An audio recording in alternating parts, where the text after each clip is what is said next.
in the end, when the smoke cleared, the champion, Derek Lunsford. First off, who never made it into the top 5? Well, Urs Kalasenski, who many were hoping for a top 10 finish. Urs simply needs more time to put on more mass. But Urs did manage to beat out Canadian superstar and longtime fan favorite Regan Grimes. Regan, he simply needs to put more mass onto his quads. His upper body and most certainly his back is a top 10 physique in the world, but he doesn't have the legs to match up with his upper body. And so I do believe Urs is going to finish somewhere around 12th place. We'll check out the scorecards tomorrow. And so look for Urs next year somewhere in the top 10. Another guy that really was shocking was Neckzilla. I mean, this guy, I don't even know how he walks. He must have a myostatin deficiency because there's no man on that stage that had that much muscle, but it isn't really pretty. He doesn't have the separation, the details, the cross striations. He just has so much muscle that it's hard to believe that there's a human being that's that big. Let's now get into the top 10. One of my favorites, who I do believe has a lot of potential, perhaps he might even leapfrog against Nick Walker in a year or two, is Good Vito. This guy, the front double bicep, I couldn't believe the peaks, the amount of mass, as well as how small his waist is.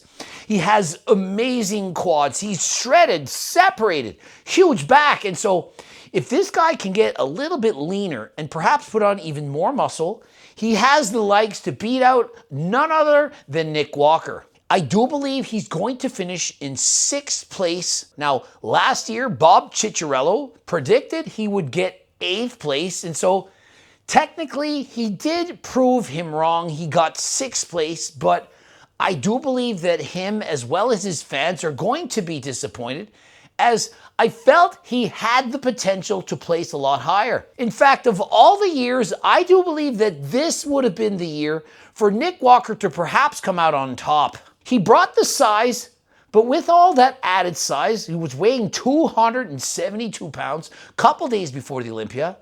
I think he sacrificed a little bit in the conditioning department.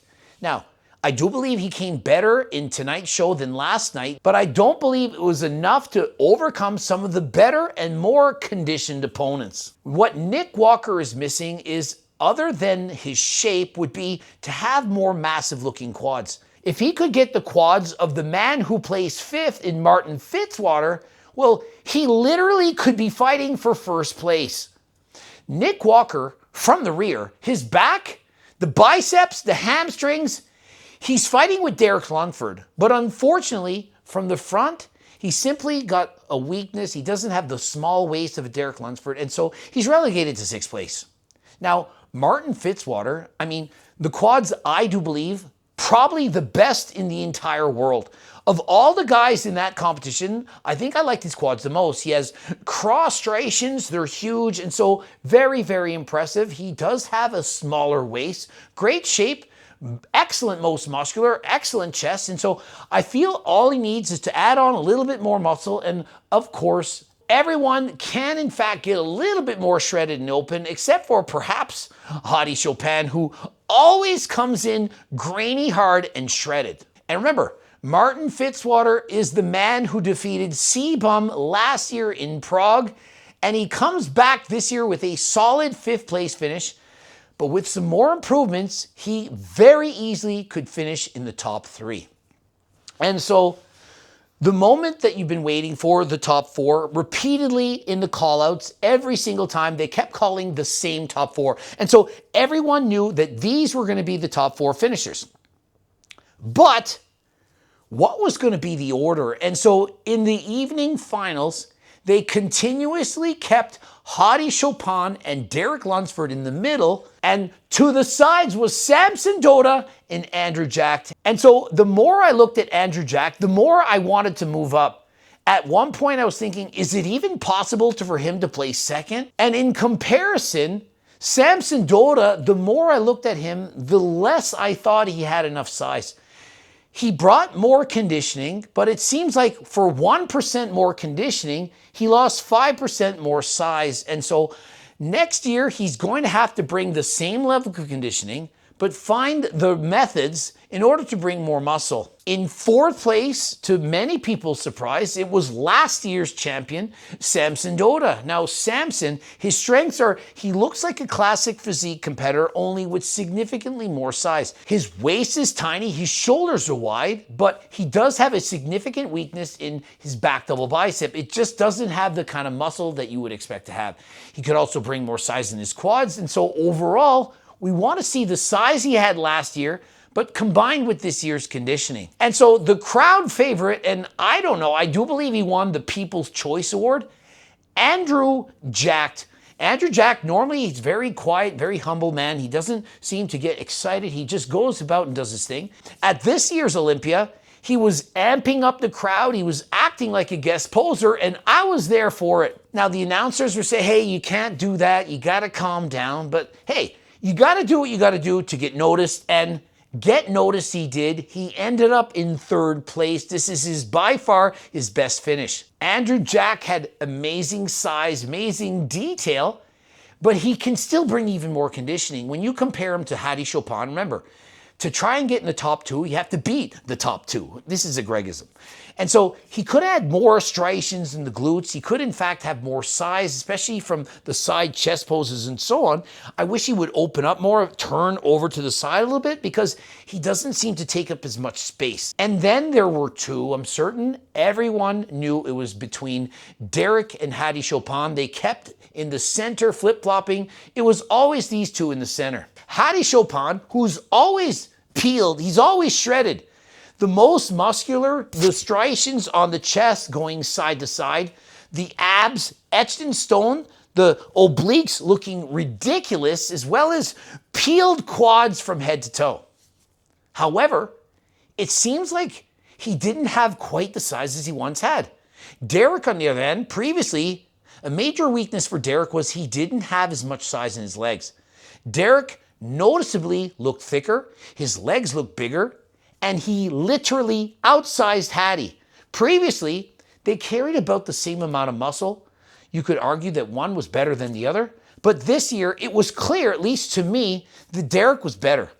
Derek had more size, and from the rear, Derek had amazing cross-striated glutes and much more detail in comparison to Hadi. Also, Derek just has a thicker back, thicker overall muscles, and seemed to outsize Hadi Chopin. And so the two short kings, both former 212 champions, they were battling it out for first and second. In the end, when the smoke cleared, the champion, Derek Lunsford. For me, this is Derek Lunsford all-time best package. I believe he had more size. It was just as conditioned as before. Will we next year see a battle for another 212 champion in Keon Pearson? Keon Pearson has won 3 straight 212 Olympia championships.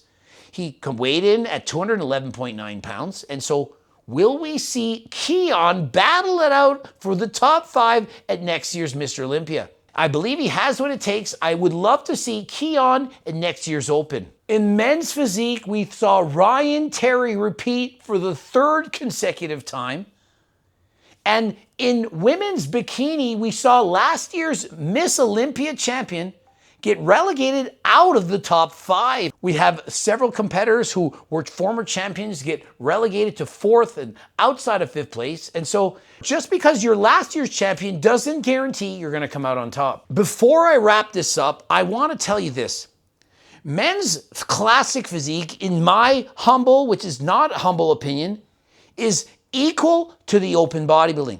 I believe that just as many people are interested in finding out who won classic physique as who won open bodybuilding. But here's the difference. Open is $600,000 and classic physique is $100,000. Now, does that make sense? Is it 6 times more popular? I believe the payout for classic physique has to go up. Men's open bodybuilding, the open bodybuilders are going to like this, but I think $600,000 is enough. If we're going to keep upping the prizes, they gave over $2 million in total. I believe the next prize that should go up is men's classic physique. Why not raise it from $100,000 to $200,000?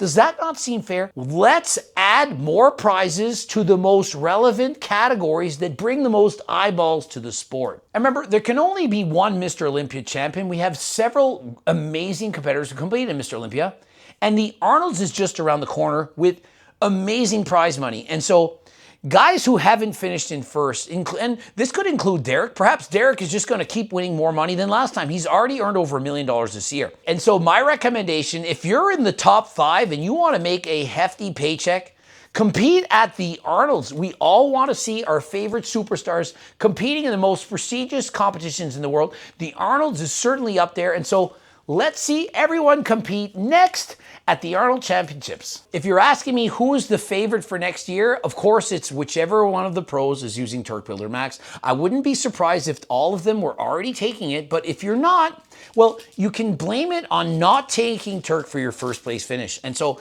for example, if Nick Walker wasn't taking Turk Platinum, what's wrong with you? 6th place without Turk Platinum, that could easily have been a first place finish had you have taken it. And so why not just take the supplements that actually work, the ones that obviously are going to be a benefit. Now, whether you're a bodybuilder or just a gym enthusiast, you can of course take Turk Platinum. Code Greg, 15% off.